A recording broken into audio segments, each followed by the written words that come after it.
Donc déjà une forte annonce quand même aujourd'hui avec le partenariat RTL. J'imagine que c'est un grand changement et une belle évolution pour les Nuits de Champagne.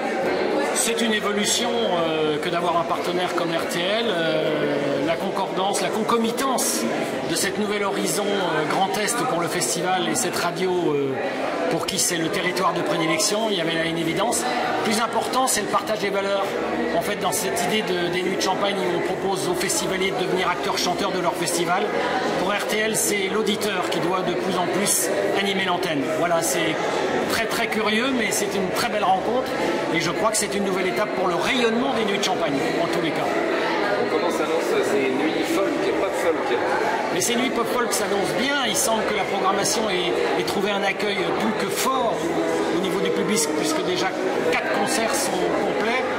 Les 2 séances de Francis Cabrel, Nolwenn Leroy, Étienne Dao et Eddie De Pretto, c'est une première pour les festivals. Jamais on n'a connu cette anticipation dans l'enthousiasme du public. Donc on sait aussi qu'un événement, ça se gère jusqu'à la dernière minute. Ça se gagne un festival jusqu'à la dernière mesure.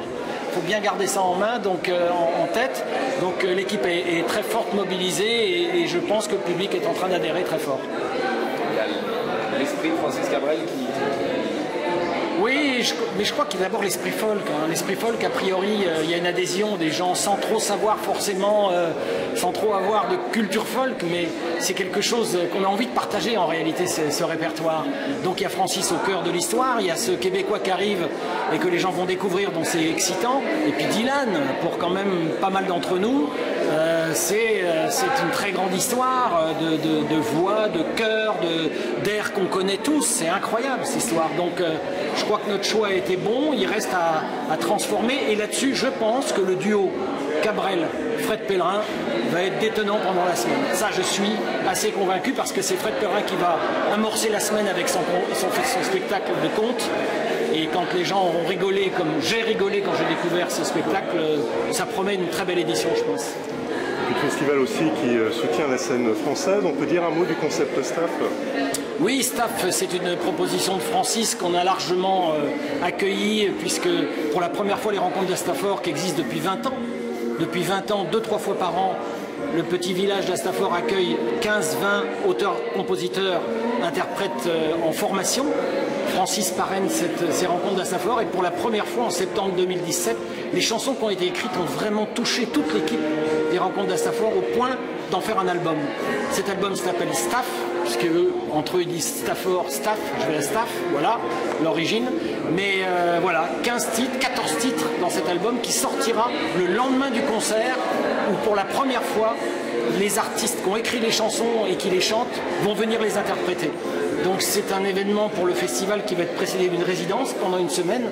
C'est une première aussi pour les Nuits de Champagne. C'est un bon signe parce que c'est quelque part, encore une fois, la reconnaissance du métier pour le travail que fait ce festival autour de la chanson et de l'écriture et du métier d'auteur-compositeur et tout ça. C'est une longue histoire, 31e édition. Mais voilà, de temps en temps, on a des signaux très forts qui reviennent et au fond, qui sont un peu la reconnaissance qu'on est dans la bonne direction. Un premier point peut-être sur la billetterie, ça se présente bien? Oui, sur la billetterie, ça se présente très bien. Je le disais tout à l'heure avec 4 artistes dont les concerts sont complets. En revanche, le cube est une grosse jauge et il faut la remplir. Donc voilà, on a repris comme chaque année le public à la sortie des vacances et c'est parti pour les 5 prochaines semaines. On va entendre parler que des Nuits de Champagne dans le Grand Est. Et vous parliez du duo Cabrel-Pellerin, on se demande aussi du coup ce que ça peut donner sur le grand choral, forcément. Ah là, je crois que... Alors là, pour le coup, je suis assez persuadé d'un grand choral exceptionnel parce qu'il y a une vraie logique, une vraie cohérence de style entre Dylan, Cabrel et Pellerin. Premier point. Deuxième point, Fred Pellerin dans le grand choral, ne va pas faire que chanter. Il va aussi, sans doute, dire quelques éléments qui vont ressembler à des petits bouts de conte pour faire un lien entre toutes les chansons.